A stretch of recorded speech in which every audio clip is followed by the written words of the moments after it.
on today's Story Beat. You're never too old, and it's never too late to follow your dream. Mm-hmm. I mean, I did it. There are many other people, I'm sure, that either have done it or could do it. You never want to get to that point in your life or the end of your life where you look back and you regret. This is StoryBeat with Steve Cuden, a podcast for the creative mind.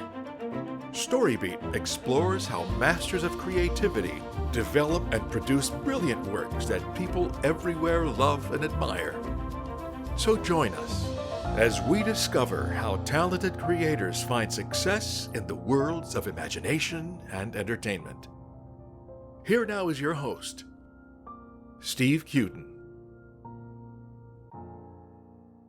Thanks for joining us on StoryBeat. We're coming to you from the Steel City, Pittsburgh, Pennsylvania. My guest today, Robert Miller, is a musician who followed his youthful dream later in life and became a rock star when he was in his 60s, an age when most people are planning their retirement. He's living proof that you're never too old and it's never too late to follow your dream. In just 5+ years, Robert and his band, Project Grand Slam, have released 10 celebrated albums, including a Billboard #1, have had over 4 million video views, over 1 million Spotify streams, and gained more than 50,000 Facebook fans. He's played festivals and concerts around the world and opened for Edgar Winter, Blues Traveler, Boney James, Mindy Abair, and an after show for Yes.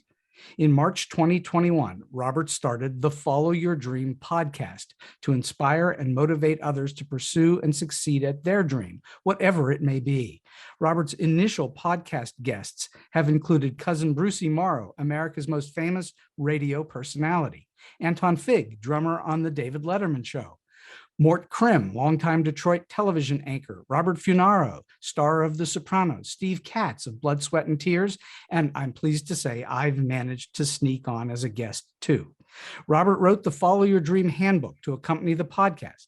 The handbook is part memoir, telling his unique and compelling story, and part how-to, explaining his dream theory, the exact steps he followed, and that readers can follow in order to pursue and succeed at their dream.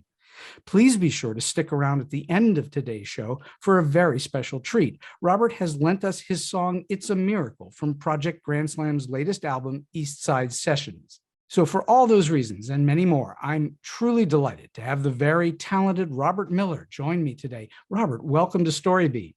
Well, thank you so much, Steve. I mean, that was such a complete introduction. I got nothing more to say. Thank you so much. We're done. Everybody. See you later. Okay. All right. So look, you've been at this performing game for a little while, even though the big part of your career didn't start till later in life, but you've been a performer for a long time.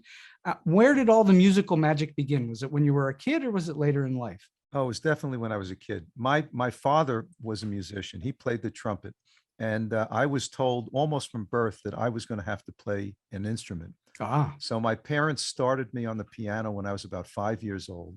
And I played it for about a year. But, you know, when you're 5 years old, who wants to play the piano and practice and all of that stuff? Mm-hmm. And after a while, I just said, I don't want to do this anymore. And to their credit, my parents said to me, okay, you can give up the piano, but you must take up another instrument. So my father played the trumpet. I said, okay, I'll take up the trumpet. And I then played the trumpet throughout, you know, junior high school and high school and the band and the orchestra, all of that. And then along the way, what happened was this little band out of Liverpool, England came along called the Beatles. Well, them. And suddenly it was not very cool to play the trumpet anymore. You know, everybody was playing guitar. So my friends and I, we all went out, we got ourselves cheap acoustic guitars. And then we found out to our chagrin that the Beatles played electric guitars. We didn't know what to do with that because we didn't have the money to buy electric guitars. But we had a solution. We all had these little Norelco reel-to-reel tape recorders, and they came with a microphone. So we literally would scotch tape the microphone onto the body of the acoustic guitar, and voila, we had our electric guitars. So that was kind of how it all started. Well, interesting how you were creative right from the very beginning, because that's a creative solution. Well, necessity is the mother of invention, right? We needed to do something. It absolutely is. And you figured something out. What first got you into performing it? Were you performing as a kid, or did that also happen later? Well, in terms of performing with a band, I formed my first band when I was a teenager. This was the British invasion era. That was the era that I grew up with. It was the Yeah. Beatles and the Stones and the Who and the Kinks, etc. And I just adored all the music. I lived in New York City at the time. We had 3 AM stations that played continuous rock and roll music.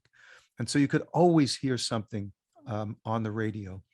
And my band at the time, which was called the Buccaneers, Hmm. we played at all the churches and synagogues and VFW halls and things like that. And we played what was on the radio because that's what you did. And it was a marvelous time to learn music. Well, so when you were playing in the band, why did you not continue with that? What stopped you? Well, no, I kept playing with them for a while, but we were still in high school at the time. The next kind of time that my life took a change of pace was when I was in my later teens. And I never went to a music school, but I did take some lessons. And over the summer, when I was in my later teens, I got a music program that I participated in. And to my absolute dumb luck, they set us up with a personal teacher. And the personal teacher that I got was a guy named Jimmy Garrison, who was only John Coltrane's bass player. Oh, Now, I really? was a bass player at this time. And so for me, this was like learning at the foot of God. Okay. This guy was just one of the top players in the world. Yeah, no kidding. And, I took lessons with him for a couple of months only because it was over the summer. He taught me the rudiments of jazz, which was a foreign language to me at the time. I didn't know jazz. I was always rock and roll. And then I went back to school in Boston. He set me up with a guy to play with up there who played the keyboards. And for the next 5 years, I was ensconced in the music scene in Boston, playing this form of music that we called jazz rock fusion, which Mhm. I loved. It was the era of bands like Weather Report, Chick Corea, and Return to Forever, the Mahavishnu Orchestra. These bands had the power and the beat of rock, and they combined it with the improvisation of jazz. To me, it was heaven. Unfortunately, that era didn't last too long. Would you put Tower of Power in there? Well, they were more of an R&B kind of a band, but that was the kind of music that I liked for sure. And so why didn't it last? You said it didn't last. Why? I don't know. The purists in the jazz world felt that it wasn't legitimate jazz, and the rock guys weren't smart enough to keep it around, in my opinion. I mean, look, I've told this before, but back in that day, in that era, you used to get these wonderful combinations of bands and musicians that the promoters in the live venues would put together. So I used to go to the Fillmore East in New York all the time. That was the venue in New York City. And I remember going to a concert where Miles Davis, the great jazz artist, was opening for the Who. Oof. Okay. And just imagine you have these two worlds apart of audiences, one for Miles Davis, although he was in his Bitches Brew jazz fusion era at that time. So he's playing the opening act. The Who comes on next. Neither of the audiences knew the other guy. But you know what? It was a great way to educate people and to get them to be able to follow each other's audiences. So that was an era that I loved. That would be two serious heavyweights from different genres, I guess you'd say, who wouldn't clash so much as they just be completely different. Correct. And the audience was getting more than they even knew they were getting. That was a great deal for whoever was seeing that show. So look, when I listen to you play, because I've listened to a bit of your music, I can tell that you love what you're doing. It shines through. I don't think someone can produce good music if they don't really love it. I mean, I think that's part of it. How much does passion factor into your playing? Oh, it's 110%. You're absolutely right. I mean, look, I went into music full time, completely against the grain. Okay. As you pointed out in your introduction, I didn't go full time into music until I had passed my 60th birthday. And it was a nutty thing to do, of course, because everybody that's made it in music, they made it when they were 20 years old or thereabouts. They might be playing for the next 40, 50, 60 years. Good for them. But that wasn't what happened with me. And we can go through that if you wish. But when I went into it, it was later in life. And I went into it with a clear mission. I wanted to do what I had deferred doing for decades. Well, okay. So So passion was the whole thing. what was the deferral? What did you wind up doing for 30, 40 years? I was living life. And I like to say that, we all start off life with dreams. And when we're young, the dreams tend to be bigger, I think. Little boys start off saying that they want to be a baseball player or something like that. Little girls might want to be ballerinas or princesses or something of that sort. But what happens as we get older, life tends to get in the way. All of a sudden you're married, or you have a child, or you fall into a job that you never expected. There's so many different things that happen. And the result is that the dreams either fade away or they get deferred. And that's certainly what happened with me. And you were still playing all along the way, but just not professionally, right? Well, what happened was I graduated college and I was a broadcasting and film major. I was living in Boston at the time, and I was planning to have what I thought was an ideal life. I was going to work in television during the day, and I was going to play my music at night because I was playing all over town. And I got myself an entry-level job in the public television station in Boston, because that's how guys got into the station at that time. And I thought I'd stay there for about a month or so, and I'd go up in the station. I would be the next producer, director, star of public television. Well, it didn't work out that way. It was an era of inflation. Gerald Ford was the president, and there just weren't any jobs being created. And I got stuck in the mailroom for like a year. And in the meantime, I'm playing music in the evenings. And between the two jobs, I was not making enough money to support myself. Thank goodness I had a girlfriend at the time that was helping out. And in a moment of weakness, a friend of mine said, well, why don't you go to law school? And I said, well, why would I want to do that? And he said, well, you could do law during the day, and you could play your music at night, and you could make a living. And I really liked the make a living part of that.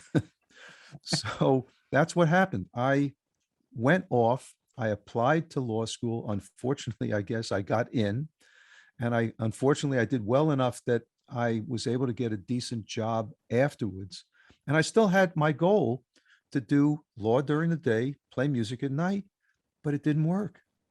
I mean, anybody knows about being a lawyer, you're working 23 hours a day. That's right. Plus I had a child at that point, I had a mortgage, and my dream just went out the window. I stopped playing music for 15 years. Wow. Totally stopped. You weren't even noodling around with it. I mean, I'd noodle a little bit, but that wasn't my aspiration. I was going to be a rock star. I was going to do this full time. This is what I wanted to do.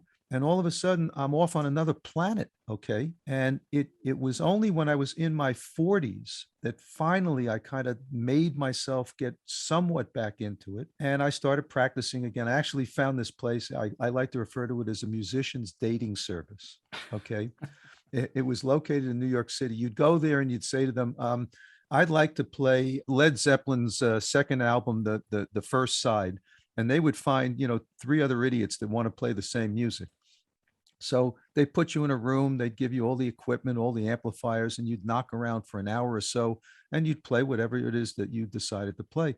And it was through that I kind of got back into playing.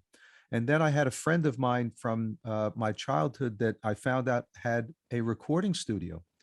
And through him, I recorded my first album. I put a band together. We started to play various clubs in New York City. But you know what? It was not my dream, because it was more like a weekend avocation or hobby.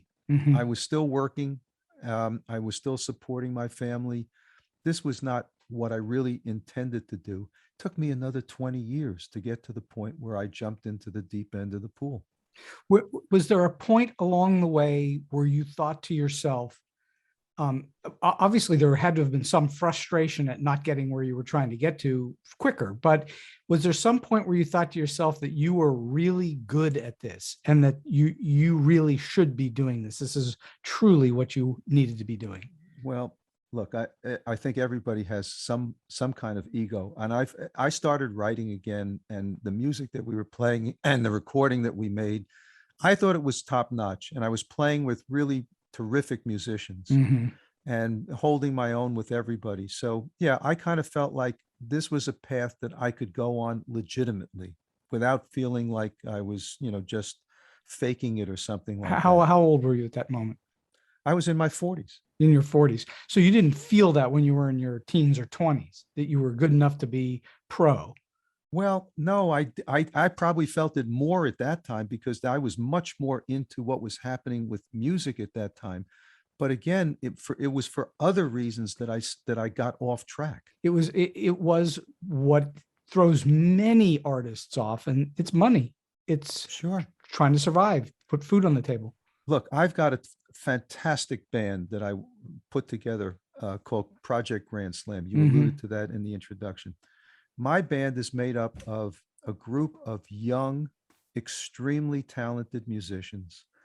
Most of them are from other countries and other cultures, from at this moment, Mexico, Venezuela, Canada, Puerto Rico. They all have come to New York City in order to make their mark. And I surrounded myself with their talent and their vitality and their youth intentionally. But I also look at their lives and I say, it's not an easy life. I mean, I lovingly describe them as like mini great white sharks because they have to keep eating. So they'll take the next job and the next job. They all have to find a way to make a living as they pursue their craft. And it's not easy. Well, it isn't. Now you say Project Grand Slam. I've got to know. Project Grand Slam comes from Goldfinger. Yes.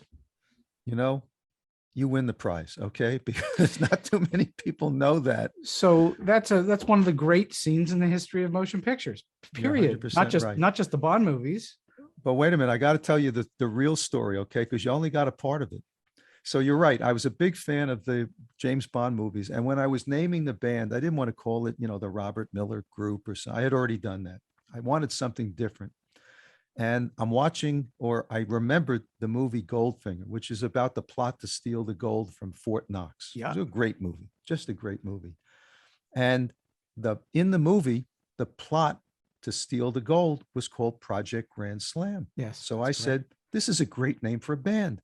And that's what I did. I named it Project Grand Slam. And then 6 months later, I happened to catch the movie on television. And I'm watching it, and it comes up to the scene where, they're naming the whole thing. And it's called Operation Grand Slam in the movie. And I said to myself, oh no, what am I going to do now? So of course I went on Google and I Googled Operation Grand Slam. And I found out that there was some kind of genocidal program in Africa that had the nickname Operation Grand Slam. And I said, I don't think that it would be very cool to have a band with a genocidal association. So I No. decided to keep Project Grand Slam. Well, so has Bond influenced anything else in your music? Well, only to the extent that, again, I'm a product of my upbringing, and it was that British invasion 60s/70s era. And on every album that we have done, and I do at least one album a year, my homage to that era is that I take one of the iconic songs of that time and I reimagine it completely as a Project Grand Slam song. So when you say of that So- era, do you mean the James Bond song or any song? No, not a James Bond song, but a song of that 60s/70s British invasion era, which is Gotcha. kind of when, the whole Bond thing got started. Right. Oh, sure. Well, Bond goes back to the early 60s and it's still going. So, Still going. I mean, we just got a brand new one that just came out. All right. So let's talk about your playing technique. So do you regularly rehearse or practice or play? Do you do that every single day? You mean me or the band? Well, we'll talk about you first and then the band. Yes, you. Do you work your chops, so to speak, every day? I can't say that I play every single day because I like to take some time off and let things kind of settle.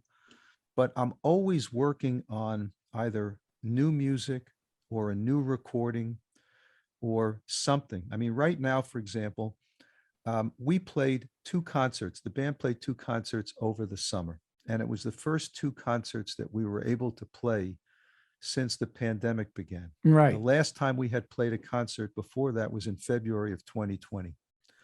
And it was wonderful to be able to get the band together again and to rehearse and to perform. The last place that we performed in August was a benefit concert for Shakespeare and Company here in Lenox, Massachusetts. And the only problem with it was that we didn't have any recording capability, so we couldn't record the concert.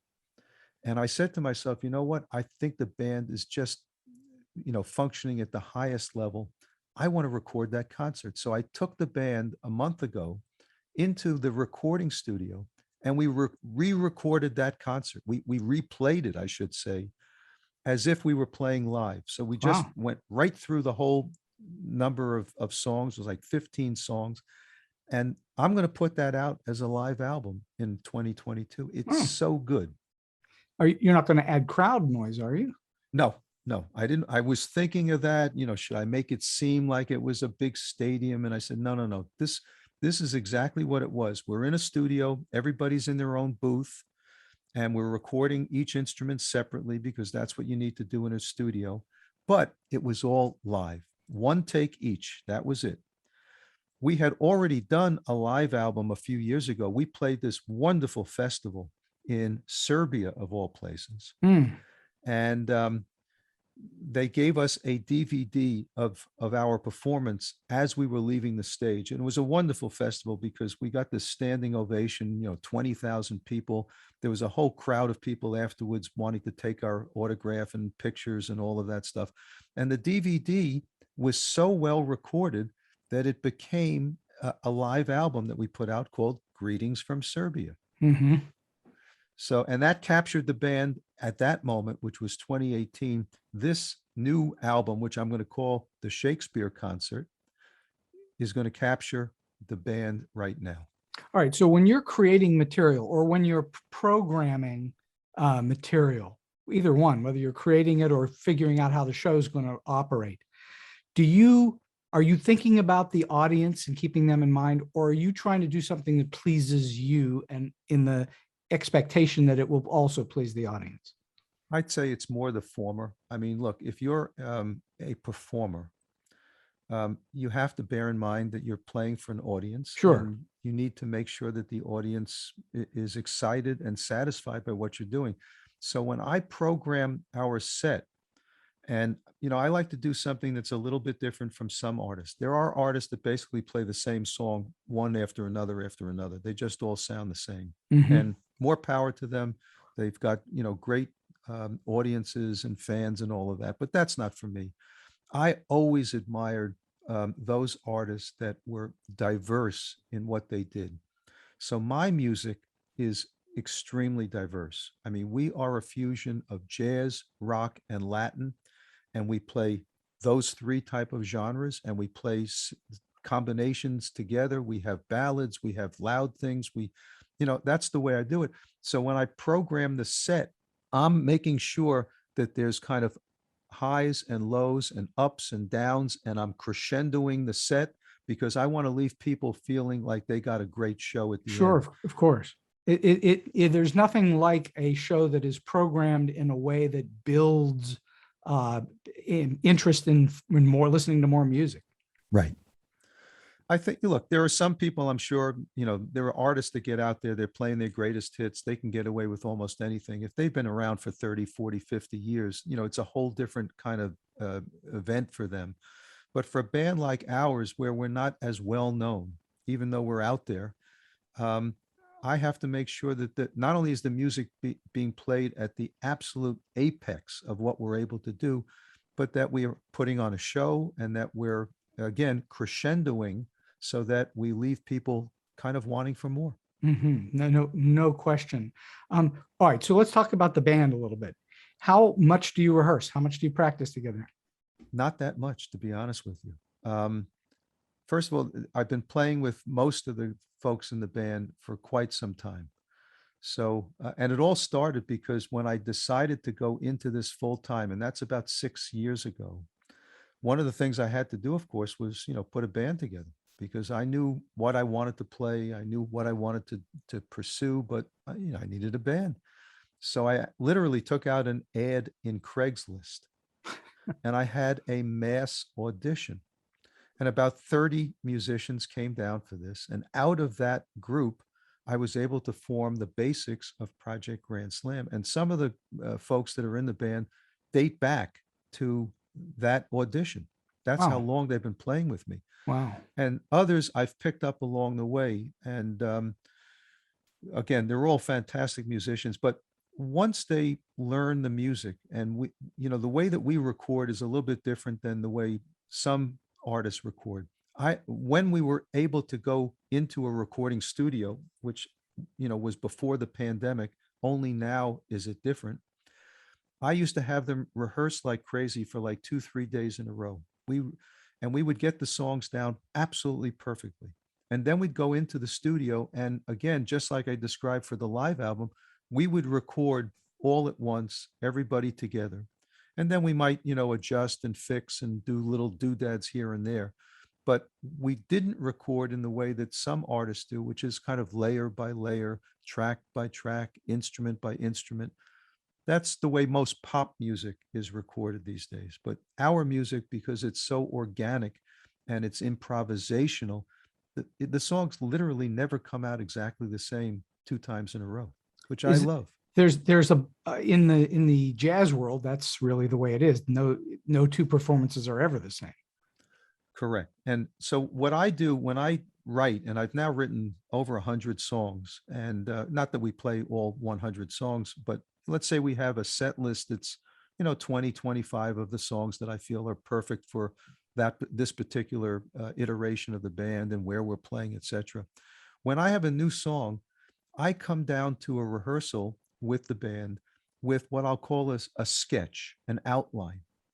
I don't come down with a full orchestration. I never say to anybody in the band, you play this, you play that. I like to work it out again in an organic fashion. And sometimes what comes out is totally different than what I envisioned going in. Interesting. And you know what? I like those the best. When you say that you work it out in an organic fashion, so the listeners who may not understand that, what does that mean? You just let them play? Well, I'll come down and I'll say, okay, here's the type of song I have in mind. I'll have a chord sheet. I'll start to kind of play it and sing it on my own. So they'll get an idea of where we should start. Mm-hmm. And the drummer will say to me, how about this kind of a beat? I'll say, okay, that sounds pretty good. And then we'll just start playing. And the keyboard player he'll kind of figure out what he thinks it works. And my sax player and my guitar player will do exactly the same. And then, because I write mainly vocal songs, I'll have the lyrics and the melody, and I'll then teach my singer, let's do it this way. Let's try it this way. And what I find is that that's the way it works for us. That process is very interesting. I mean, it's not normal. It's not what most people do. Most people have it all worked out before they get to the studio. You're working it out sort of as you're going. And I think that must make it fun for you. It makes it totally fun because, again, there are many times, of course, when it starts to come together exactly as I envisioned it in my head. But there are other times when it just comes together differently. It's got a different feel, a different tempo, perhaps. Maybe I thought something should be a mid-tempo and we just decided it's better as a ballad or something like that. And again, that also allows me to do is I like to foster a feeling within the band that we're all in this together. They're not my side men. We are a band. And I like the idea that they bring their talent, their perspective, and their culture. I started writing some Latin pieces for the band because so many of the band members were from Latin American countries. And they've got it in them. It's in their DNA. Now, when I was growing up, my father would have the Spanish radio stations on in New York City, and I'm listening to all the beats and everything. But, that doesn't compare to people that are growing up in a Latin American country. So that's also part of the whole thing. Is that assembly process or the creation process Would you say that's the most challenging thing about birthing a new song? Well, aside from writing it. Well, Okay. of course, writing it, that can either come really fast or be very torturous in a way. Well, that's true. And I write in a very unusual way. First of all, I play the bass, and a lot of what I do, I'm writing on the bass, which people might say, well, how do you do that? It's a, it's not an instrument that's a melodic instrument. And they're right, but so much of what I write requires a certain kind of feel, a certain kind of beat in order to go with the song that I'm writing. So what I'll do, I'll just sit around, whether it's with my bass or with a guitar, with a piano, and I'll just start fiddling. And I'll start every once in a while, if I find something I like, I'll start humming a melody to it. And then I take out my iPhone and I'll literally record, 20 seconds of what I just told you about. And I'll let it go. And I'll come back to it, say a week later. And I'll say, okay, let me listen to this now. Did I have anything there or not? Sometimes it's not, and I just erase it. And sometimes I'll say, yeah, that could be something interesting. Are you creating melody on the bass, or are you creating the counter, whatever the bass line would be, and then you're countering it with your voice? Most of the time I'm creating the feel and the chords and the beat on the bass, but every once in a while I'll write something with a melody in line, and I'll be playing it on the bass as well. Mhm. And again, I'll write not only on the bass, but on the guitar and on the piano as well. So I try to vary everything. Where do your And new song ideas come from? I have no idea. Everywhere, yeah. I have no idea. I do like to write certain kinds of songs. I like to write what I'll call message songs, What does that mean? meaning, if you go back to the 60s, there were a number of artists. Dylan is one. Crosby, Stills, Nash and Young was another. The Beatles were another. They wrote songs that had a social message. Dylan wrote anti-war songs like "A Hard Rains Are Gonna Fall." Crosby, Stills, Nash and Young wrote "Ohio" after the Kent State shootings. There were many, many examples of this kind of social consciousness in songs. And yet, if you fast forward to today, there's so few artists that are out there that are taking any kind of stand. Almost They none. they don't want to be controversial. Mhm. As a couple said to me on the podcast, well, if I take a position, I'm going to alienate half my audience. That's right. And I didn't say anything, of The, course, but the, I'm the, saying the artists you're talking about, they didn't care about alienating anybody. You either like me or you don't like me. it's exactly right. And so, for example, one of the songs that I wrote is called "Tree of Life." It's a very spare, mournful song. It's only piano and voice. Mhm. And I wrote it in the aftermath of a mass shooting that took place in 2018. Yeah, right here in Pittsburgh, Correct, at the Tree of Life Synagogue. about 4 blocks from where I grew up. Unbelievable. Well, there was nothing special about it And other and than and I knew people that were in it. it just hit me that we've had so many of these episodes of mass shootings in this country. The politicians all lament and moan and then do nothing. And I got moved to write this song. And my intention when I wrote it and we recorded it, we put it out on an album called PGS 7, and it had the effect on people that I was hoping it would have.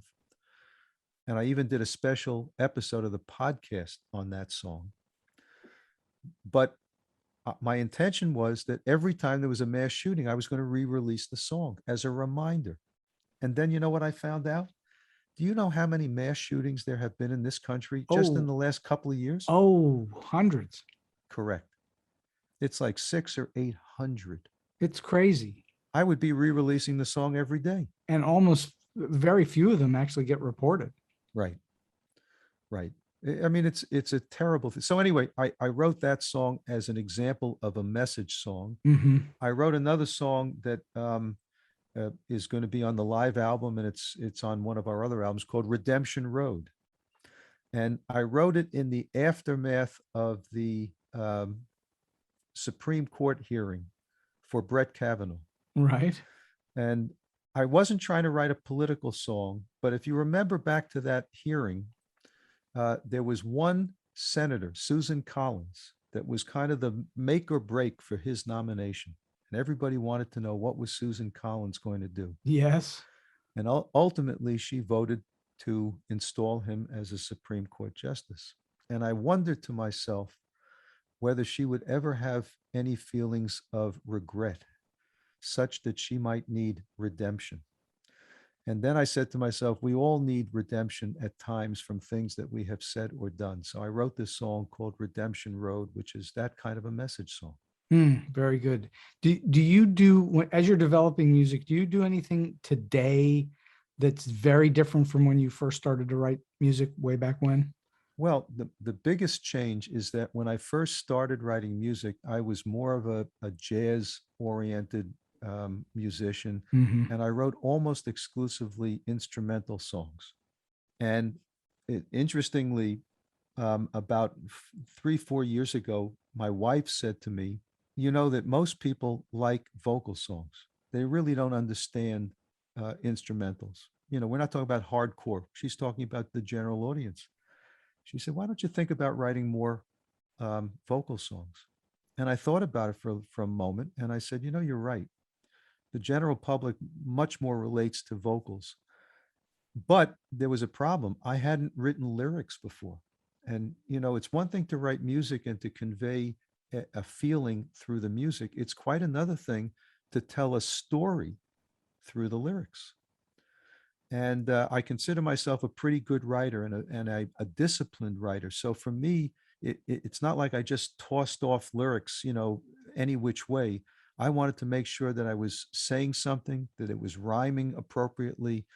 And I think I've gotten better at writing lyrics and writing vocal songs since then. Well, like anything else, whether it's in the arts or not, the more you do something, it's likely that you'll get better at it. One would hope. Well, you do hope. I mean, but it's almost impossible to get better unless you keep doing it, you know? Right.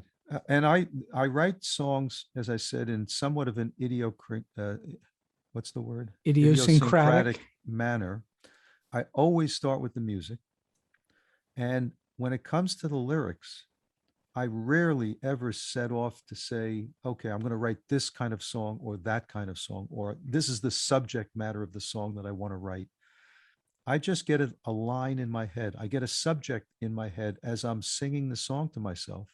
Sometimes I surprise myself because I didn't start out to write something like this. And then I usually just go with it. So And many, so, many creative people will say, you can look into the history of really famous creators and scientists and statesmen and so on, and they will often say that the creativity, they're not creating anything, it's coming through them from somewhere. Do you feel the same? I guess I would have to say I agree with that because there are times, many times, when stuff just happens. And it's not because I set out to have it happen. It's not conscious. It's just coming out. And it's like I'm a scribe and I go with it. Well, yeah, that's if you're smart, you go with it. If you're not, you let it go and you go, what was that? And you let it happen. Well, sometimes that little voice is not the best voice, and sometimes I have to reject it. But for the most part, I go with what comes out of me. What do you do that you have found over time works really well and you continually repeat? Well, honestly, in music, I try not to repeat too much. I'm talking about technique or process, not necessarily a piece of music. Well, the process is almost always the same. Again, I described it earlier in that I present an idea, a sketch, an outline to the band. And the only time I varied that was during the pandemic. The pandemic had a huge effect on musicians and other creative people because we couldn't do Horrible what we effect. like to do. Yeah, terrible effect. You know, you didn't have Broadway shows any longer. There's so many ways in which it interacted with artists. And when the pandemic started, I kept writing music and saying to myself, well, what are we going to do? As you pointed out in the introduction, we had just released an album called East Side Sessions, which I thought was a terrific album. It just by dumb luck came out in January of 2020. And ordinarily we would start to play behind that, different venues, concerts, festivals, etc. Suddenly we couldn't do it. So the first thing I said to myself was, okay, what are we going to do now? And I said, okay, let's do something different. Let's start doing videos from songs on the album. And we started off doing the first two videos where I'll call them Zoom type videos, where each person is in a little block with, like the Hollywood squares, It's the Brady Bunch. Exactly.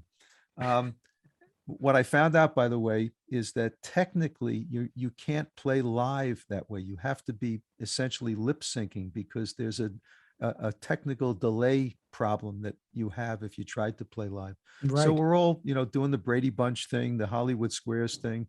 And the first two videos came out really nice. I liked them. And then we decided, okay, let me get a little bit more creative. So the third video, we did an animated video of a Beatles reimagined song that I did on this album. Ringo sang this song in A Hard Day's Night called I Want to Be Your Man. And I renamed that I Want to Be Your Girl because I've got a female lead singer.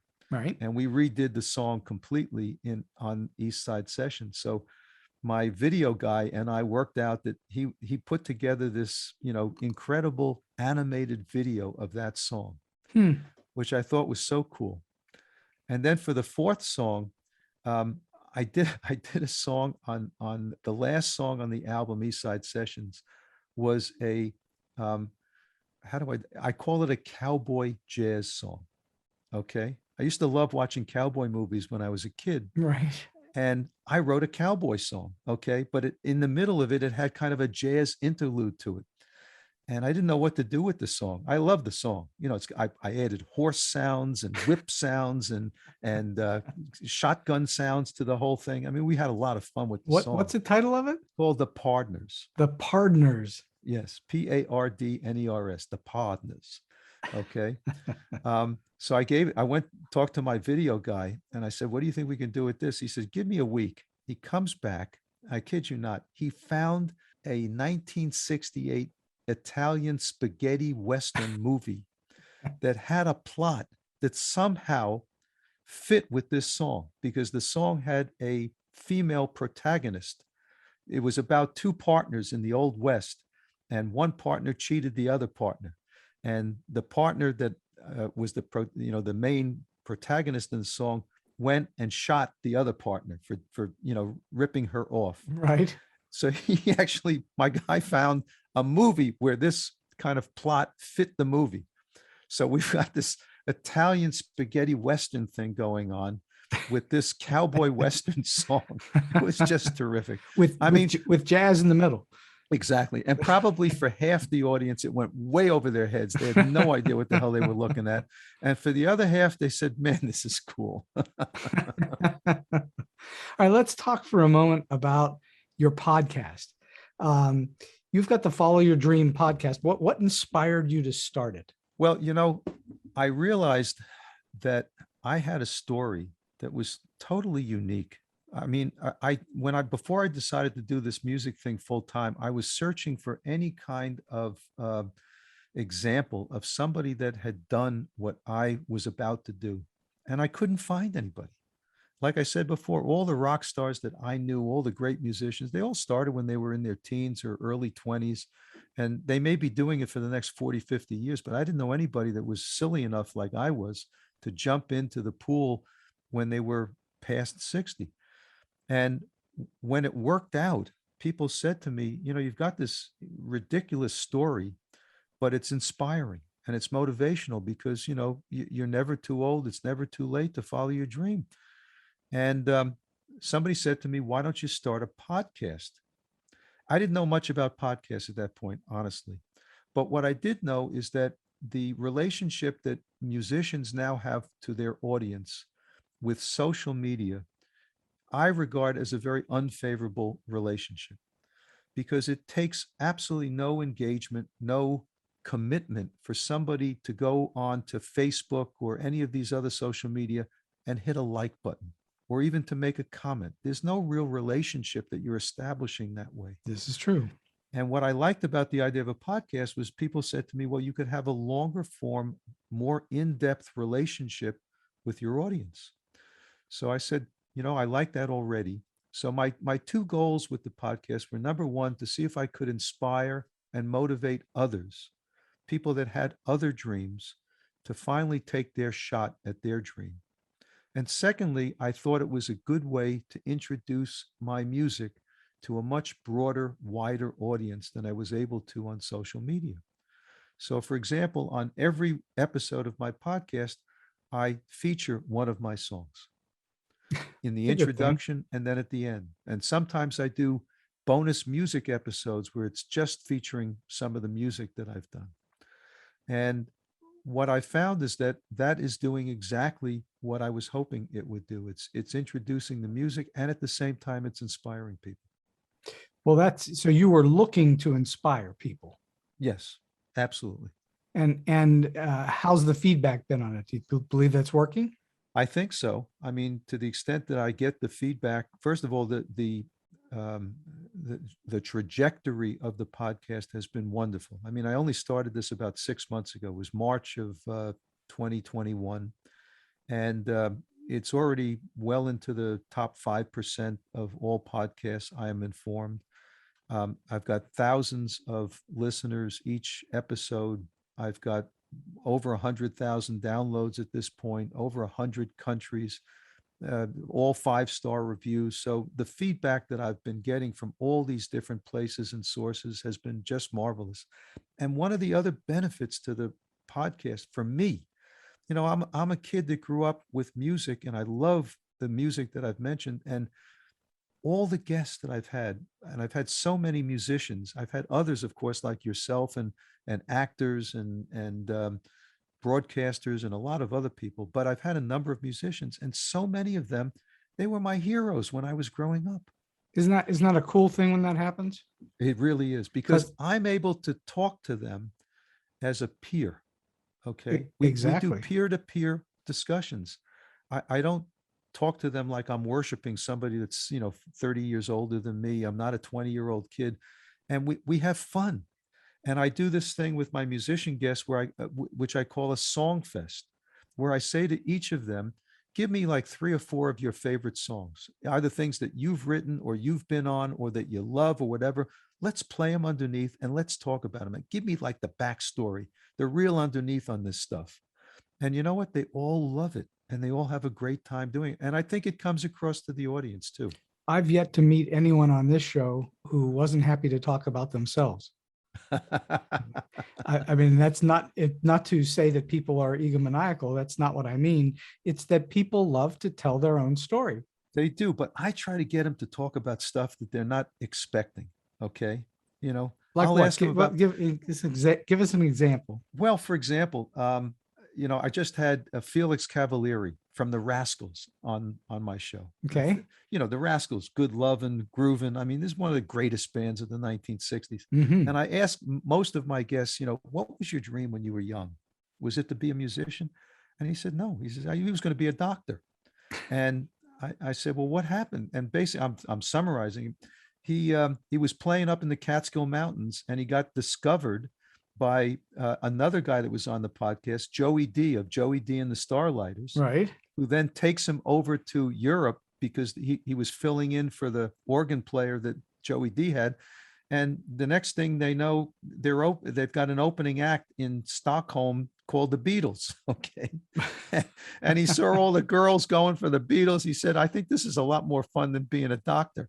Okay. So that's the kind of stuff that I love to have these guys talk about. And do you do a lot of research on your guests? Well, I do research because I want to know, if I don't know already what it is that they do, I want to find out. I think it would be inappropriate for me to just wing it completely. Mm-hmm. But I don't script out these podcasts. I don't have a list of questions. I just kind of go with it. And I want to make sure it's informative and it's fun. So 2 totally different approaches. I'm sitting here with a whole bevy of questions that I've already set down, and that's how I do it, because otherwise I feel like I'm going to run out of things to ask. So I need to have my reminder list. And in your case, you like to sort of freeform it, which is the way you do your music as That's well. exactly right. I mean, my music is improvisational, and to a large extent, my podcast is improvisational too. And that's the way I like it. I like being on the edge there. What then motivated you to write the Follow Your Dream Handbook? So people said to me, you've got this crazy story. You're inspirational, you're motivational, you've had some success. Why don't you tell people how you did it?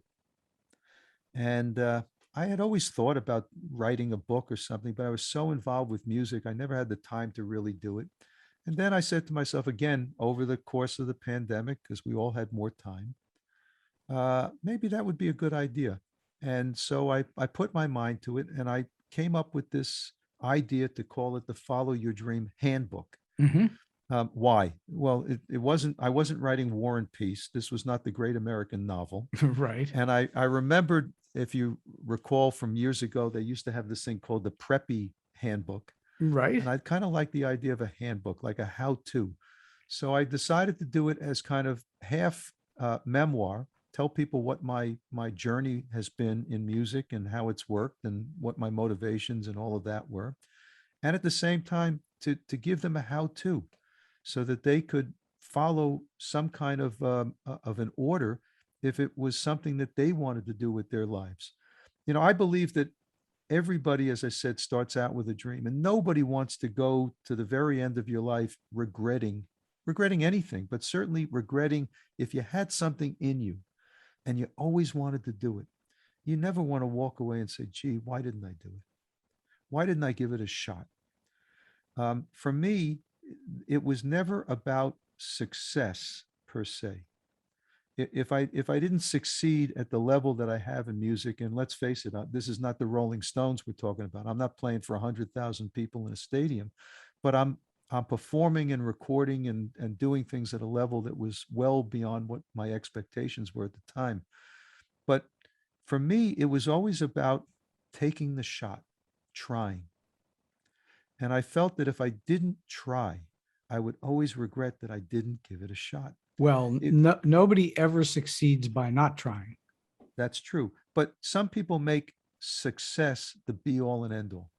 If they don't succeed at whatever it is that they decided to do, then it's been a failure. And I didn't feel that way. It's better to look at the journey as the success. Right. Rather than whatever the end thing is. Correct. It's the journey, not the destination. Because the journey goes on, but the product that you create has an end date to it. Do you know what I mean? So if you write a song, you produce a song, there it is. There's the song. Now you can play it over and over live on stage, but people are buying it on a recording. There it is. That's what it is. It's done. You're not going to fix it in any way. You're not going to change it in any way. But the journey of going to the next song and playing it in a show, and whatever those challenges are, that's where life is for me. Well, yeah, I like to keep on writing material, recording, doing all those things. I've always been interested in the fact that Billy Joel, who is a hero of mine, one of the greatest musicians of our generation, he stopped writing all those hits. I don't know how many years ago. I think it was in the early 90s, something a while like ago. That. I don't think he's written anything else. He's certainly not recorded anything else since then. And I always found that fascinating because he's so creative. He's so good. I would have thought that he had no choice but to continue writing and recording.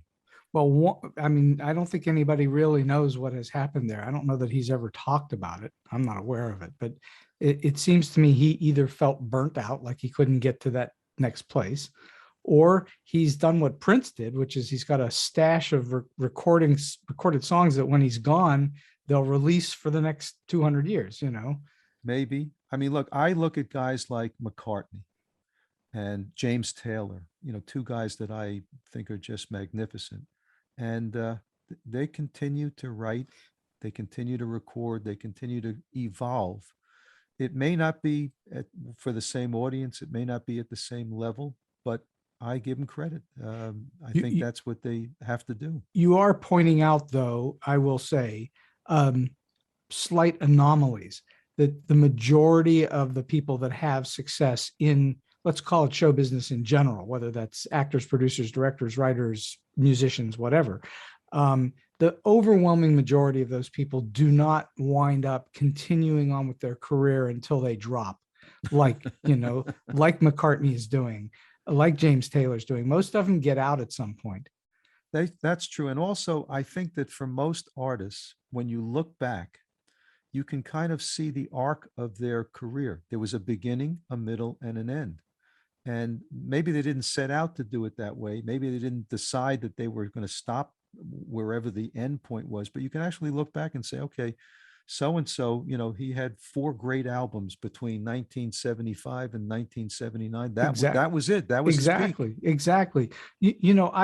I imagine it's almost impossible to think of someone in their teens or early 20s saying, this is how my life is going to work out for the next 45 or 50 years. And they go about and they actually fulfill that literal plotting of their life. That it just doesn't happen that way. Life gets in the way. Life does not work that way. People ask me all the time, was yours a straight line to success when you decided to do this? I said, you got to be kidding. I said, it was 1 step forward, 2 steps back, 3 steps sideways. I don't care to remember all the times that we played, an evening, and it was basically a private concert for the bartender and the waitress. Okay. That's just the way life is. You have to persevere if it's in you. I can't remember who said it. It might have been John Lennon. It might have been someone else who said, life is what happens while you're busy making plans. Right. So, it's just the way that it is. All right. So I've been speaking to Robert Miller for almost an hour now, and we're going to wind this thing down a little bit. And I'm just curious, in all of your experiences, whether in show business or not, though show business experiences are always the most fun. Can you share with us a story that is quirky, weird, offbeat, strange, or just plain funny? Okay. So many, many years ago, I was living in Boston, and I described that era. This was in the 1970s. It was a great era for music, and I was playing at all the different clubs in the area. And there were clubs outside of Boston that were pretty famous at the time. A place called Lenny's on the Turnpike, another place called Sandy's. And my band at the time was, we kind of became the house band at one of these places. We just played there fairly regularly. And every once in a while, we were asked to back up a famous musician who came through. And so one night we're in one of those clubs, and a very famous jazz musician is the headliner. I'm not going to use his name. Good. Because he was drunk as a skunk. Okay. He could barely get from the green room to the stage. I could not imagine how the guy was going to actually play, because he was almost like a fall down drunk at that point. And he looked back at us and he counted off the first tune, and boom, he just hit it. For the next 45 minutes, this guy, you would never have known that the guy was that close to the edge. And it was one of those quirky, crazy situations. I mean, only the band knew how close it was to a total disaster. I don't understand how anybody performs when they're inebriated. I don't either. But many do. Many have. I don't either.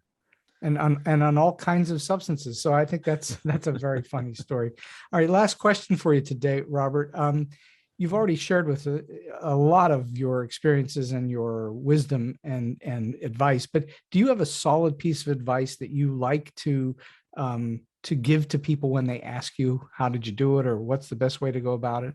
Yeah, look, you said it in the introduction. I'm going to repeat it now. And that is, my mantra has been, you're never too old and it's never too late to follow your dream. I mean, I did it. There are many other people, I'm sure, that either have done it or could do it. You never want to get to that point in your life or the end of your life where you look back and you regret. Take your shot. That's a solid piece of advice. As we already alluded to, you're not going to succeed at anything if you don't try. And so if you're going to do something, follow your dream is a very good way to think about it. Like you, I didn't get into, well, I had a long career as a writer, but I didn't go back to school to get my terminal degree until I was in my 50s. So I then had a career as a teacher after that because I wanted to teach. So yes, you're correct. You can find your way later in life. You don't have to, roll up like a rug and no longer function. I think that's very, very profoundly good.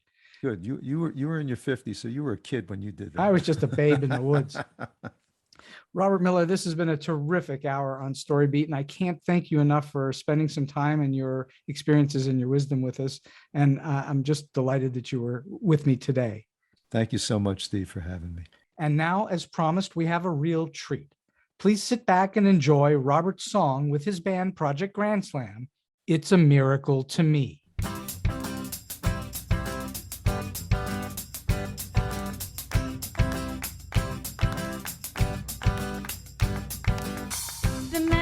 In the air is all around, on the earth, the sky and sea.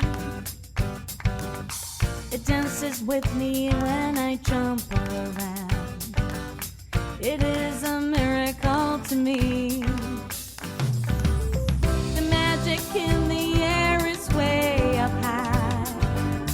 It is not something you can see.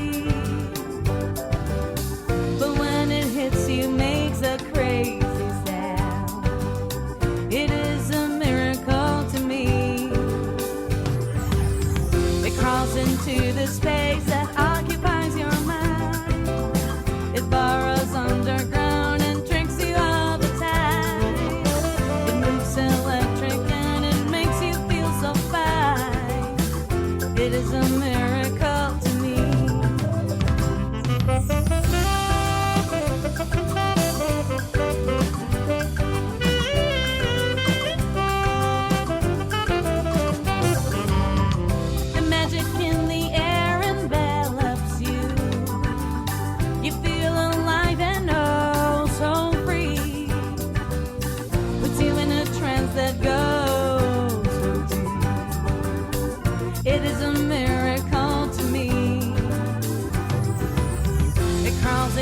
The space that occupies your mind.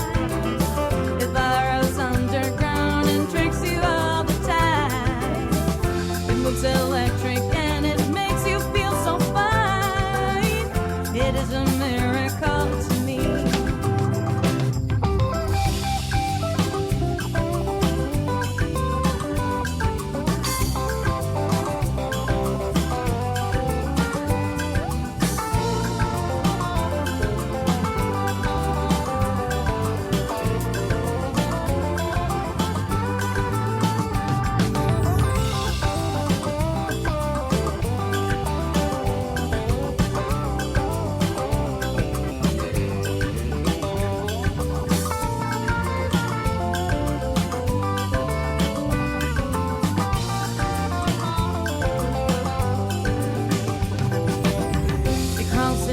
The space that occupies your mind. It burrows underground and tricks you all the time. It moves electric and it makes you feel so fine. It is a miracle to me. The magic in the air opens your eyes, makes you as happy as can be. Keeps you smiling as it does its thing. It is a miracle to me. It crawls into the space that occupies your mind. It burrows underground and tricks you all the time. It moves electric and it makes you feel so fine. It is a miracle to me.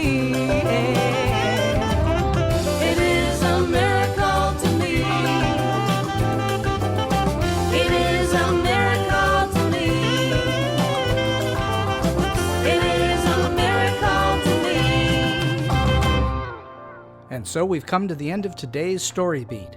If you like this podcast, please take a moment to give us a rating or review on whatever app or platform you're listening to. Your support helps us bring more great StoryBeat episodes to you. Until next time, I'm Steve Cuden, and may all your stories be unforgettable.